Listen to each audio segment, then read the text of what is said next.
దేవుని నామానికి మహిమ కలుగును గాక. దేవుని యొక్క వాక్యాన్ని మనం ధ్యానించుకుందాం. స్తోత్రం తండ్రి, పరిశుద్ధుడా, వాక్యం వెళ్తున్నాం మాట్లాడమని ఏసునామం ప్రార్థిస్తున్నాం తండ్రి. ఆమేన్. వాక్యాంశం ఏ సహవాసము. హల్లెలూయా.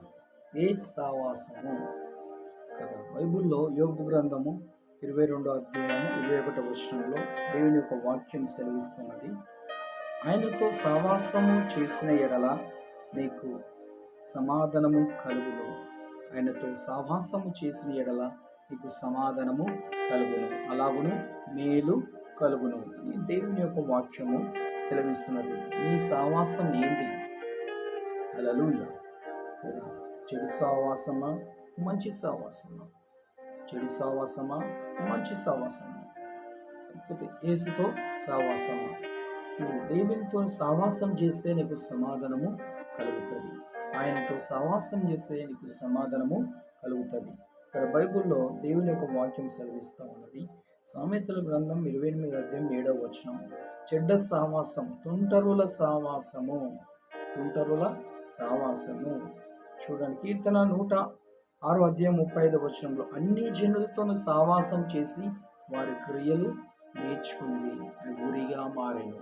చూడండి, మన సహవాసం యేసుతో సహవాసం ఉండాలి.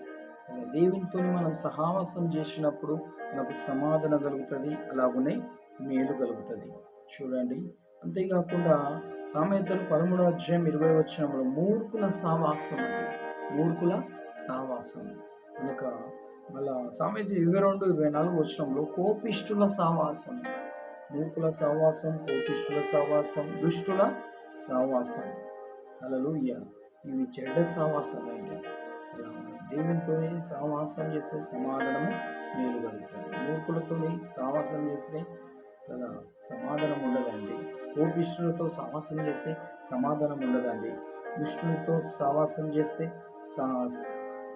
సమాధానం ఉండదండి. తుంటరులతో సహవాసం చేస్తే సమాధానం ఉండదండి. హల్లెలూయా. కనుక బైబిల్లో చెడ్డ సహవాసం చేస్తున్నావా, మంచి సహవాసం చేస్తున్నావా? కోపిష్ఠుల సహవాసం చేస్తున్నావా, మూర్ఖుల సహవాసం చేస్తున్నావా? మంచి సహవాసం అంటే బైబిల్ 13వ అధ్యాయము సామెతలు 20వ వచనం. జ్ఞానుల సహవాసము, దేవునితో సహవాసము, ఆత్మీయందు సహవాసము, పరిశుద్ధ సహవాసము, మంచి సహవాసము అనగా ఆయనతో సహవాసము చేసిన ఎడల నీకు సమాధానము మేలు కలుగును, సమాధానము మేలు కలుగును అని బైబిల్లో యోబు గ్రంథములో ఎంత స్పష్టంగా దేవుని యొక్క వాక్యము సెలవిస్తూ ఉన్నది. హల్లెలూయా. ఇంకా యోబు గ్రంథంలో ఎంత స్పష్టంగా ఆయనతో సహవాసం చేసిన ఎడల నీకు సమాధానం కలుగును, అలాగును నీకు మేలు కలుగును అని దేవుని యొక్క వాక్యము రాయబడ్డది. కనుక నువ్వు దేవునితో సహవాసం చేయి, దేవుడు నీ జీవితంలో గొప్ప మేలుగా మార్చబడును గాక.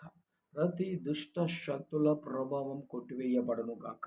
ఆయనతో సహవాసం చేస్తే నీకు మేలు కలుగుతుంది, సమాధానము కలుగుతుంది. మేలు కలుగుతుంది, సమాధానము కలుగుతుంది. మేలు సమాధానము నీ కుటుంబానికి కలుగును గాక. వింటున్న నీ జీవితము మరి సరి లేకపోతే చెడ్డ సహవాసం కలిగి ఉంటే యేసు నామములో విడుదల కలుగును గాక. యేసుతో సహవాసం కలిగి క్రీస్తులోను ఫలిస్తూ నిత్యము ఆనందిస్తూ ఆయనను స్తుతిస్తూ మహిమపరిచే బిడ్డగా ఉందుగాక. దేవుడి మాటలు దీవించి ఆశీర్వదించును గాక. యేసయ్యా పరిశుద్ధుడా, నీకు వందనాలు. మరి నీ నామం బట్టి నేను స్తుతిస్తూ గణపరుస్తున్నాం. మరి మాది ఏ సహవాసము అంటే చెడ్డ సహవాసము కాదు నాయన ప్రభువా. మరి ఒక చెడ్డ సహవాసం గర్వంతో, అహంకారంతో, మూర్ఖులతో సహవాసం చేసినప్పుడు, మరి చెడు నడువడి సహవాసం చేసినప్పుడు పాపము మునిగిపోతారు. కనుక యేసయ్య ఆ పాపంలో నుంచి మమ్మల్ని విడిపించడానికి మా కొరకు మరణించి తిరిగి లేచినావు కనుక నీకు వందనాలు తండ్రి. మంచి సహవాసము మమ్మల్ని నిలబెట్టండి.